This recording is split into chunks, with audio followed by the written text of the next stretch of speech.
Yo, yo, yo, yo, yo. Yo, boys. How you doing?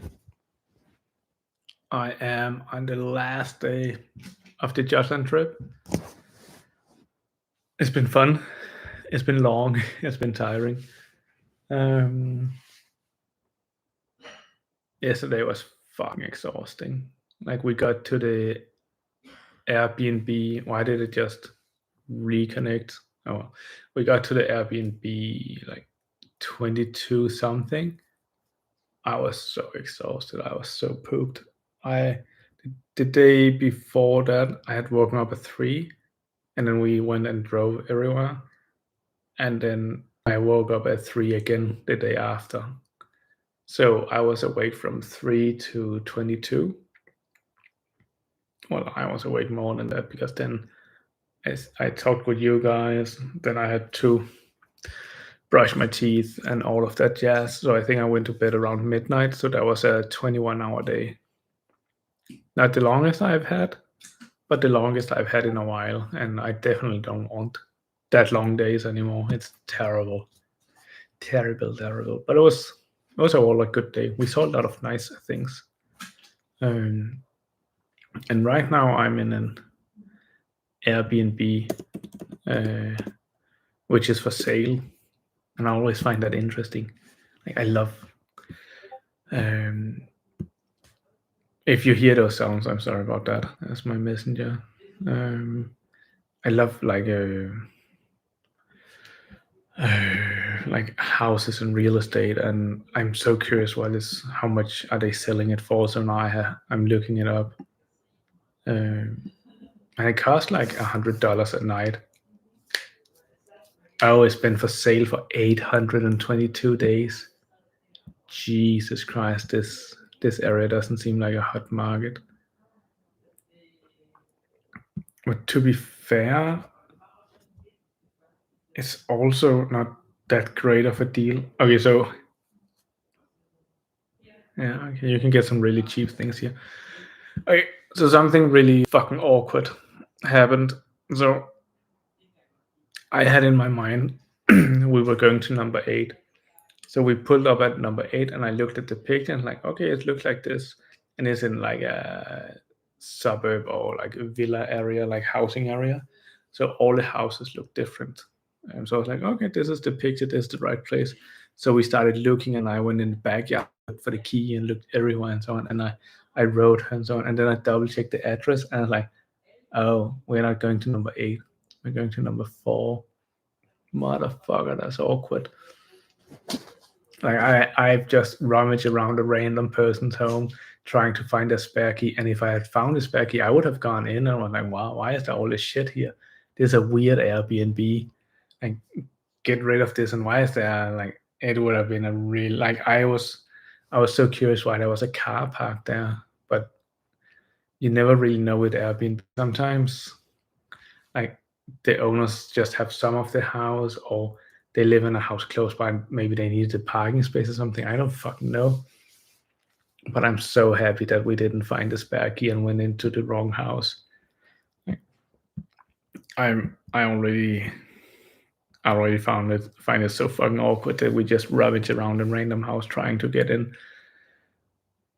And as soon as I found out it was the wrong house, I was like, okay, we out. Like, oh, let's reverse. Like, ooh, and we got out of there so fucking fast. Like, Jesus Christ, I was so embarrassed. It was, yeah, it was so awkward. Really didn't enjoy that moment. But hey, we found the right house, and from what I can see, they just need to rent it out 12 days a month, and then they have the house for free. So it was like at these prices. I don't. How much does Airbnb take? Airbnb cut. So just 3%, and then like the host pay 3%, and then the guest have like a 14% surcharge or something like that. Yeah, that's not too bad for the host, and the guest. I don't know. I didn't mind it. It wasn't that much in my opinion. Interesting. So yeah, but Airbnb is also crashing or something, isn't it? I've seen that the Airbnb in like economy is coming crashing down, and it looks like a lot of governments are trying to make it illegal to own too many houses and being a landlord essentially, which is kind of interesting because it's such an old occupation. And I think landlords are necessary to some extent. Like I also know there's bad examples and there's bad cases and so on. And especially in America, there's a lot of price fixing is going on, so they're increasing the rent like unreasonably high and really abusing the system and abusing the tenant. But I think that's just America being America, to be honest. Yeah, I don't know. So, Deadlock. What do I think of Deadlock? I played it 2 days now. It's been a couple of days since I played it last. My first day, I was feeling great initially, but then I just crashed relatively fucking fast and I started feeling like shit. But because I had a lot of viewers, I kept going. Um, because it's nice to have a lot of viewers, and it was a record day for me. It was really, really nice. Thank you, everybody. Love the support. It was rough going with Guinness. I couldn't really get it to work, and I played it wrong a lot of times, I think, and I just didn't have the mental capacity to really get past it and make it work. And then my last game, I played 7, and he just feels like such a noob stomper. Like the ultimate is so fucking strong. It's almost stupid. He's probably also easily counted when you get up to the higher ranks or whatever, up to the good players. And McGinnis counters 7 quite hard, in my opinion. So he's definitely not impossible or anything, but he's just a noob stomper champion. And I feel like there's always at least one of those kind of thing, like those kind of champions. You also have it in Overwatch. You don't. I don't feel like you have it in Team Fortress 2, to be fair, but you have it in MOBAs as well. Um, I think it just comes with the territory because they're really, really strong because people don't know how to like counter them and play against them, and usually in MOBAs they just get countered instantly once you stun them. That's usually all it really takes. It's just one good stun. Um, I'm not sure if you can take 7 out of his ultimate, but I think you can just deny him with a McGinnis wall, and there's probably other things you can do. And you can just get the fuck out of the way as well. You don't have to stand in his ult. It is like a potentially, what is it called? Area denial ultimate. So it does seem stronger than usual, especially because you can also get lifesteal from spirit damage, which is his ultimate. Like when ultimate, you can lifesteal from that, which is just fucking strong. So you can almost become immortal. It's quite stupid. But it was a really fun game at 7, and that it was really enjoyable to me because fine, like that was the first game where it felt like I did something, I kind of figured it out. I started getting kills. I started making a difference, right? So that was really nice. And then the day after, I went and played McGinnis like all day. I only played McGinnis that day, I think. Um, and I obviously there's a YouTube video available of that, and I ended up having 100% win rate, which is always fun when you do that, especially on your second day. I think I played 4 or 5 games, um, but don't quote me on that. Go back and double like and watch it. Um, but everything just came together, and I was shitting on people, and I finally kind of figured out how to use the ult, and her play style and everything. And yeah, and it really all clicked, and it just made sense, and it became really fun to play the game. And I kind of like, I'm not sure if I would say I'm regretting being on vacation, because that's not true. But I wish I could also play Deadlock, but I cannot do both. So you have to choose, right? I just really have fun with the game. I have really a lot of fun with Deadlock, and that's kind of the problem, right? Because we have so many good games right now. I want to play Core Keeper. I want to play Deadlock. To be honest, I don't really want to play Space Marine anymore because I did the campaign. But I feel like I need to give the multiplayer a fair shake. If I don't try the multiplayer out, that feels stupid. Like it feels like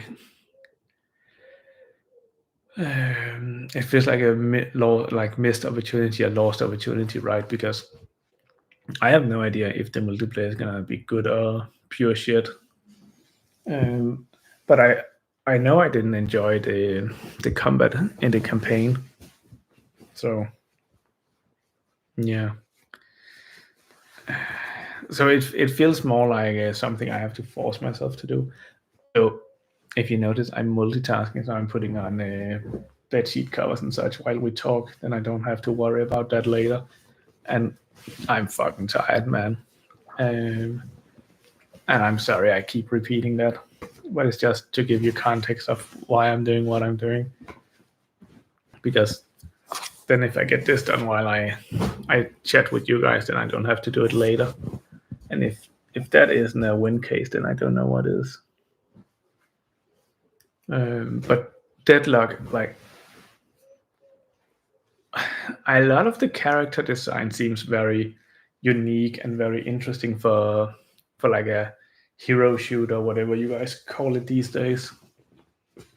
To me, is, I was gonna say just a Team Fortress 2 clone, right? But it's not. That would be unfair. It has so much more, and it's not even an Overwatch clone because it's bringing the MOBA in as well. And I don't believe there's any other like MOBA hero shooters. So I don't know. I don't know any.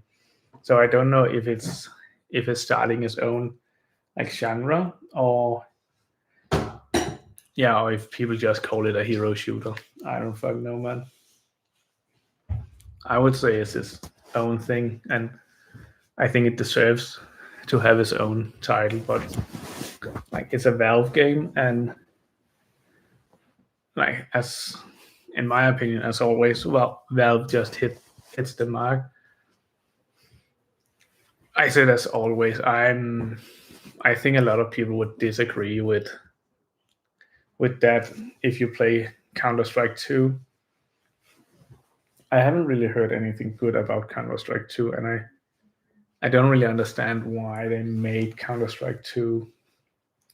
It feels like Valve made Counter Strike 2 because they wanted uh, they wanted to play with a graphics engine or like an upgraded engine, and they wanted better smoke, like better graphics for smoke. But it feels much less like they actually considered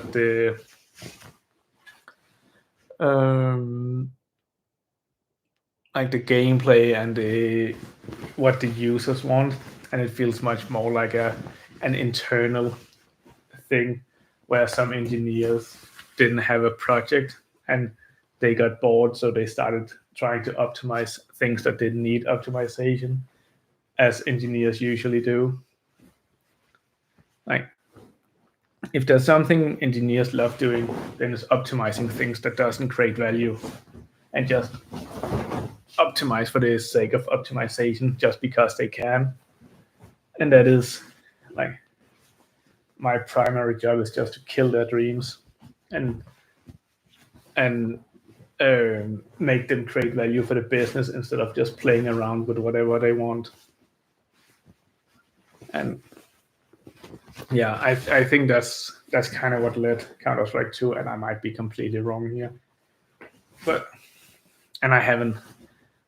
I think I played Counter Strike 2 once or twice, And to be fair, I haven't played Global Offense in a long time, so I'm also not the best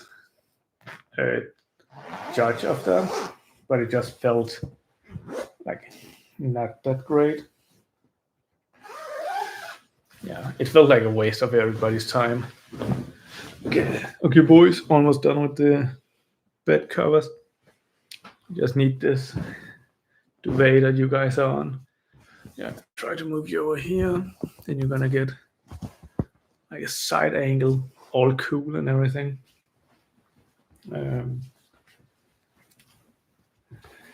Yeah. I think what Valve is doing with Deadlock is really super fucking smart. Like the way that they're doing an early access and slow release without saying they're doing an early access and slow release, just by calling it a closed beta or something like that, and then everybody can invite like one friend or something like that, which just ensures it spreads out slowly. It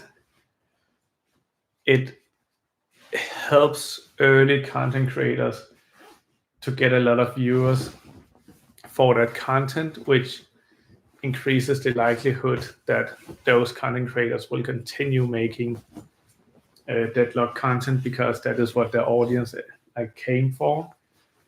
So Valve is kind of, to some extent, tricking content creators to become Deadlock creators, just because if you do have access, or at least if you had access from the beginning, and if you can do a lot of things, I think there's a lot of hype around it and there's a lot of interest around it, and not everybody can just go in and do it. It is a closed ecosystem for now, and I think it has a lot of players. I'm gonna Steam chart it after this, but I think it has much more hype and much more interest than it has availability. And we all know how supply and demands works. And I think it is a game with a lot more demand than supply, especially right now, which for content creators just makes it easy to make content that gets a lot of views. And I am saying this with absolutely no facts and no data, just pure speculation and pure theory. So take everything with a grain of salt, please. Don't go nuts if I'm wrong or if you disagree. Well, if you do go nuts, do it in the comment section, because that drives up my engagement on these videos and give me more views. So please do go nuts. Write some comments. Help me out by being angry. That was one of my best videos, was just people being fucking angry at me. That got so many views because of the engagement. It was brilliant. We're gonna do Steam charts, and we are going to look at Deadlock. Counter-Strike 2 is still like the most played game, currently. Deadlock. That's like Battlestar Galactica Deadlock. What the fuck?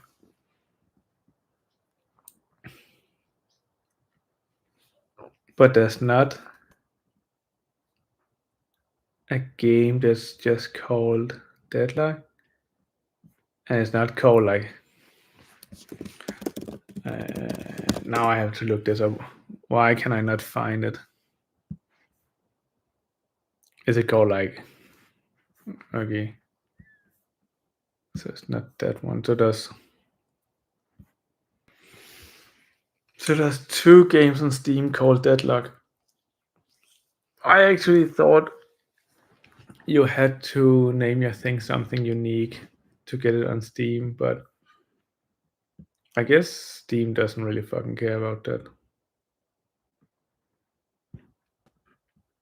Is it because Steam charts don't have early access games? I don't believe that's true.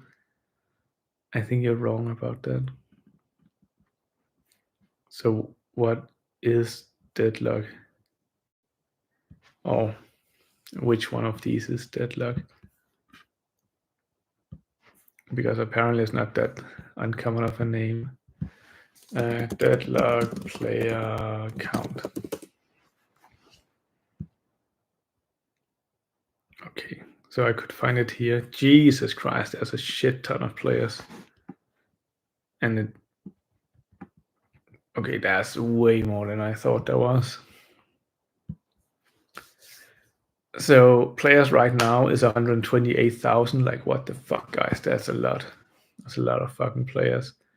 All-time peak is 171,000, which is also a lot. But it just has a very, very healthy chart. And so, like, average, it is uptaking. It is very, very strong. The chart is looking kind of weird. Like, it is way too stable, and then it gets very jaggedy. And I would expect it jags because it should go like this, because you don't have a lot of players on all the time. You have high times and low times. That's just how the world works. I grabbed the wrong water bottle. I need to grab the one with water. But we'll be back home tomorrow, and we'll be playing some Deadlock, I'm quite sure, and probably some Core Keeper. Like, I am ready to kill one Titan, and then I need to farm some Scarab wing covers, and I need to farm approximately 2,000 of those, unless I can dig them out of the ground. And I'm hoping on digging them out of the ground, to be honest.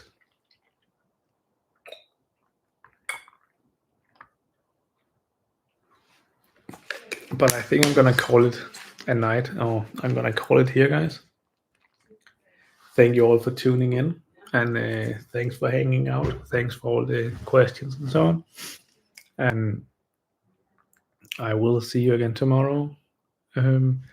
Hopefully with a different energy. Maybe not, but then we'll most likely be playing some games.